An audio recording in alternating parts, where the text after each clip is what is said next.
Halo teman-teman Interisti, jumpa lagi dengan aku Sufi Internona di channel YouTube aku Biin Bicara Inter. Gimana nih teman-teman Biin? Pada semangat semua kan? Soalnya Inter lagi di pucuk nih, ah, tambah dingin aja ya. Oke, hari ini aku mau bahas yang ringan-ringan aja ya. Kita langsung aja. Yang pertama mengenai sponsor, Inter mendapat tawaran 20 juta euro per tahun dari Qatar Airways untuk menjadi sponsor kaos utama musim depan.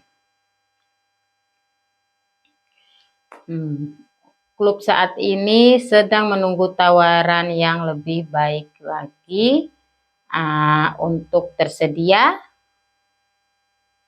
Tidak hanya Qatar Airways, 3 perusahaan ingin jadi sponsor utama Inter. Paramount hanya akan menjadi sponsor utama sementara Inter karena kontraknya hanya berlaku hingga akhir musim ini dengan klub. Dan tampaknya semua tertuju pada Qatar Airways ya. Perusahaan yang telah menjalin kerjasama dengan Inter pada awal musim ini sebagai sponsorship penerbangan klub yang akan beralih menjadi sponsor utama. Mulai musim depan seperti yang disebutkan Gazzetta dello Sport.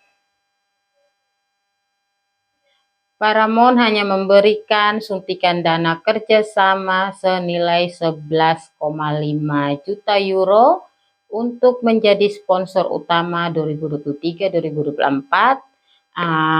Nilai yang dibilang rendah ya apabila dibandingkan dengan apa yang diterima AC Milan dan Fly Emirates dengan nilai 30 juta euro per musim. Oleh karena itu, untuk kerjasama utama tim musim depan sebagai sponsor, manajemen Inter menginginkan angka lebih tinggi dari apa yang diterima tim rivalnya. Sejauh ini diketahui bahwa Qatar Airways telah mengusulkan dana suntikan 20 juta euro jika mereka menjadi sponsor utama klub. Sementara itu, di perusahaan judi Betson Group lewat anak usahanya Star Casino telah melayangkan tawaran 30 juta euro per musim jika mereka yang jadi sponsor utama. Kedua tawaran di atas tersebut belum ada yang diterima oleh manajemen Inter, yang diketahui masih terus menginginkan penawaran tertinggi, karena diketahui bahwa Riyadh Air juga tertarik menjadi sponsor utama Nerazzurri mulai musim depan. Maskapai nasional Saudi yang baru akan terbang pada tahun 2025. Menurut aku, jika dilihat dari 3 klub papan atas Italia, hanya Inter yang sponsor paling kecil ya. Contohnya saja Juventus dengan Jeep-nya mendapatkan 45 juta euro, sedangkan Milan dengan Emirates-nya 30 juta euro. Tentu ini sangat kontras ya dengan apa yang didapat oleh Inter hanya 11,5 juta euro dari Paramount.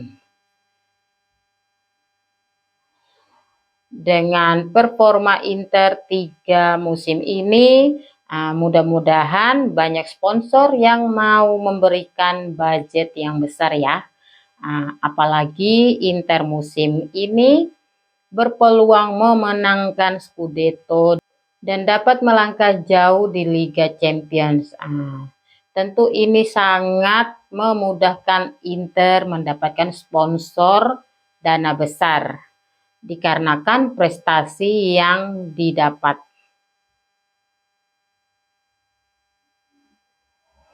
Oke, berita selanjutnya, Steven Zhang mempertahankan Inter.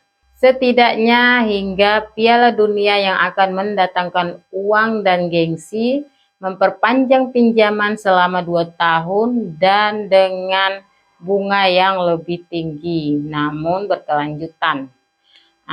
Oak Tree mengapresiasi manajemen yang menggabungkan pemulihan dan hasil. Kembali ke Italia pada bulan April. Zhang, penutupan rincian dengan Oak Tree, dasar perjanjian, kabar baik juga untuk pasar.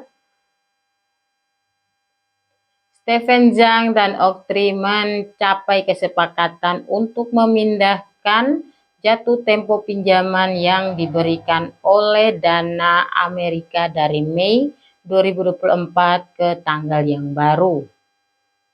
Tuttosport menulis tentang hal itu hari ini, yang menyatakan bahwa Presiden bekerja sama dengan penasehat Goldman Sachs dan Raine Group untuk memajukan tenggat waktu baru. Sekarang ada beberapa rincian yang hilang dari definisi perjanjian, yang tampaknya Suning harus mengembalikan sekitar 380 juta euro, mengingat bunga sebesar 20% dari 275 juta euro yang diterima pada tahun 2021. Oleh karena itu, tidak ada uang baru yang akan dikeluarkan dari dana tersebut, mengingat masih ada 100 dari 275 juta euro yang diterima dalam bentuk tunai. Tarif akan dinaikkan lebih lanjut, namun tenggat waktunya harus ditunda beberapa tahun. Sementara itu, Inter akan mendapatkan lebih banyak uang dari Liga Champions baru, pendapatan meningkat, dan setidaknya akan ada 1 pertandingan kandang lagi yang dijamin di Eropa, ditambah Piala Dunia antar klub yang akan segera tiba. Saat ini kabar baik lainnya, tidak perlu menjual pemain besar karena alasan anggaran. Jika seseorang pergi, uang yang terkumpul akan diinvestasikan kembali. Kalau menurut aku ini kabar yang baik ya teman-teman BIN, di mana Zhang tetap mengendalikan Inter. Tetapi masalahnya adalah bunga pinjaman yang akan membengkak lebih besar selama 2 tahun ke depan. Tentu dengan hal ini mudah-mudahan Zhang bisa mendapatkan win-win solution ya teman-teman BIN. Semoga kita ini para fans tetap mendukung Inter dalam keadaan apapun. Selanjutnya update stadion. Pemerintah Rozzano terbagi 2 mengenai rencana stadion baru Inter. Tema stadion tetap menjadi prioritas Inter dan AC Milan.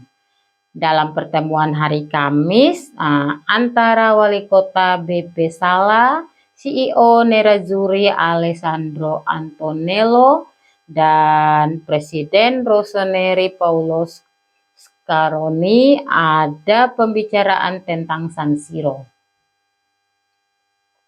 Terkait Inter, klub Nerazzurri berhak menolak terlebih dahulu pengadaan apapun atas tanah di kawasan Cabassi karena mereka memiliki hak eksklusivitas untuk pembangunan stadion yang akan berakhir pada April 2024, juga dapat memperpanjang hak tersebut karena saat ini manajemen klub juga perlu berkonsentrasi pada instruksi dana pinjaman dari Oaktree yang akan berakhir pada Mei 2024. Seperti yang dilaporkan Il Giorno, Dewan Kota Rozzano terbagi dalam masalah stadion klub Nerazzurri. Wali Kota Rozzano sangat mendukung apa yang direncanakan Inter, namun ada sebagian anggota partai politik yang berkuasa di sana tidak menyetujui ide tersebut. Mereka meminta agar dilakukan pemungutan suara dari rakyat dahulu mengenai ide yang diajukan Nerazzurri tersebut. Meski begitu, apa yang Inter hadapi tidak sekompleks yang AC Milan hadapi di San Donato, karena klub berjuluk Setan Merah tersebut ditentang dari segala sisi untuk membangun stadion, meski mereka telah secara resmi membeli tanah di kawasan yang mereka inginkan. Menurut aku ini situasi yang rumit ya teman-teman Biin. Di satu sisi, Wali Kota Milan tetap ingin mempertahankan Inter dan Milan tetap di stadion yang sekarang. Di sisi lain, Inter ingin membangun stadion baru di Rozzano, tetapi masih ada kendala politis yang terjadi. Kalau aku sih, Inter harus punya stadion sendiri ya, agar pemasukannya bertambah besar seperti Juventus gitu ya. Kalau menurut teman-teman gimana nih? Di komen ya, kita bahas sama-sama. Oke, sekian dulu konten dari aku ya. Sampai jumpa. Forza Inter sempre.